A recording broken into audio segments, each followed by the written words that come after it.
Mohammed le messager, compatissant et bienveillant. Quelle serait votre réaction si quelqu'un venait ridiculiser ce que vous appréciez et sacralisez?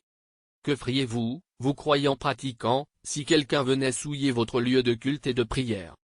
Sûrement, vous serez furieux contre lui, et vous vous hâterez de le punir. Mais le prophète, BPSL, ne l'a pas fait et n'a pas réagi de la sorte. Parce qu'il, BPSL, ne croit pas aux réactions précipitées. Il maîtrise parfaitement ses réactions, et fait prévaloir la raison, BPSL. Il gérait tout incident avec un esprit ouvert et une vision lointaine, sage et éclairée.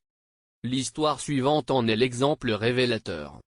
Un campagnard, déconnecté de la nouvelle cité baptisée par le prophète, BPSL, entre à la mosquée, le lieu le plus sacré pour les adeptes, et en plein public et devant les compagnons, se met à pisser. C'était un événement dégoûtant et choquant au point que les adeptes ne se sont pas contrôlés et ont sévèrement réprimé le campagnard. Cependant, bien que l'événement n'ait duré que très peu de temps, ce moment était suffisant au prophète pour analyser la personnalité du campagnard qui vient de pisser dans son lieu de prière et son lieu de gouvernance.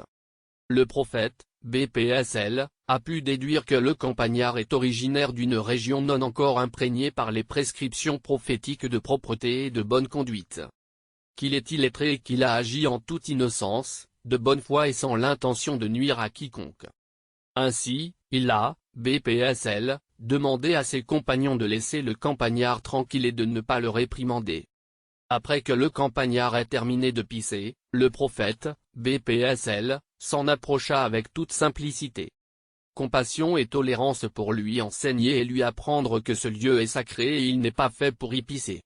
Le campagnard, très réjoui par la conduite du prophète, BPSL, à son égard et la leçon qu'il en a tirée, a invoqué, dans un esprit jovial, Dieu en demandant la miséricorde rien qu'à lui et à Mohammed et à personne d'autre.